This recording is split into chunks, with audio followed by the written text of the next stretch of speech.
Hey, what's up, Street Talks? Eric Kim from the Eric Kim Street Photography blog. So another thing that I just want to talk to you about is about productivity, personal productivity, blah, blah.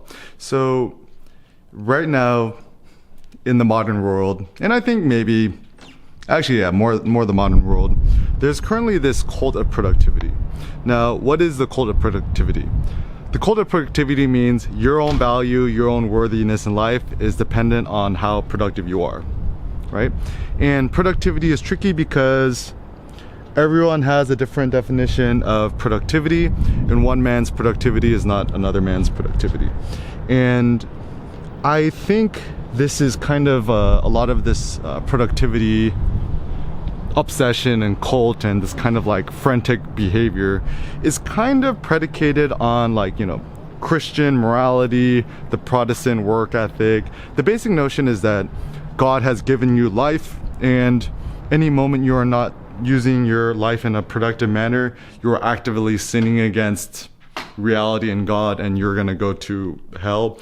Or, to think about this more,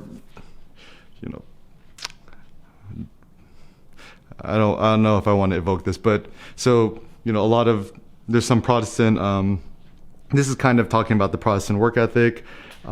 I think this was Max Weber who talks about this, but the basic notion is if you're, a Protestant who believes in predetermination, meaning before you're born, you're going to go heaven or hell, is that the only way to know whether you're going to go to heaven or hell to calm your soul or calm your mind is to maximize your own personal wealth, because if you're super wealthy, that means God favors you and you're going to go to heaven. So you spend your whole life being productive in order to make more money, in order to ensure that you're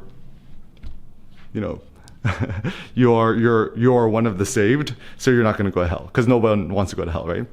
But let's say you are not religious, let's say you don't go to church, let's say you don't believe in God, you're atheist, whatever. Then where does this cult of productivity come from? My thought is, if you at least, I can't speak for other countries because, I'm an American, I was born here or whatever, is if you're born in America and you're not religious, you probably still have a lot of this Christian morality guilt feelings associated with you.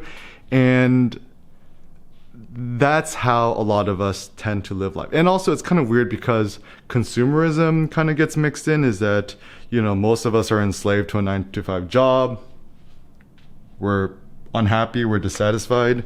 And the way we feel like our own personal escape is to make more money and, to buy things which alleviate our suffering or augment our joy. And then the hope that one day we could keep saving up enough money to retire, buy our freedom, become free men, and just pursue leisure and creative pursuits for the rest of our life. So we think that in order to achieve that, we must keep being productive, not waste a single moment, and to augment as much money as we can in order to gain freedom. So I think actually one of my hypotheses is this. We don't actually want productivity for productivity's sake. What we actually want is, we actually want freedom, personal freedom to do whatever we want. And now this is tricky because then there's people who are like, okay, then I might make the case where it's like, okay, you could, how much money you got saved up, or whatever. I'm like, you could retire right now, move to Vietnam, move to Hanoi or Saigon, move to Mexico City, and you could, live out the rest of your days in retirement and just only pursue creative pursuits. But but my house, my kids, the private school, my BMW, my lease, whatever. I'm like, so it's like, so I think a lot of people, they want freedom and they want to still own the BMW and they want to own the house, whatever.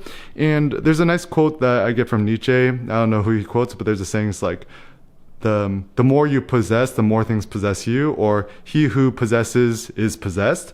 And I think that's actually why a lot of philosophers in the past became these ascetics, who renounced the world, blah, blah. Not necessarily just for virtue flexing, but actually because, truth be told, the fewer things you have to own or maintain or be responsible for, the more personal freedom you actually have in your life. And so if you ever feel like your stuff or your house or your car or your mortgage or kids or whatever is holding you back, maybe it's a good time to kind of take a step back and think about what do you really want out of life.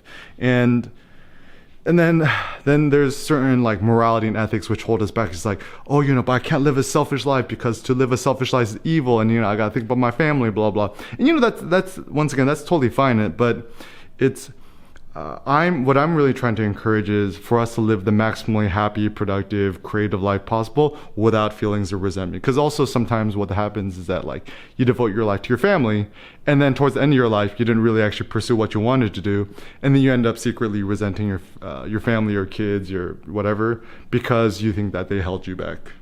So let us not live a life of resentment. Let us pursue our lives to the personal maximum.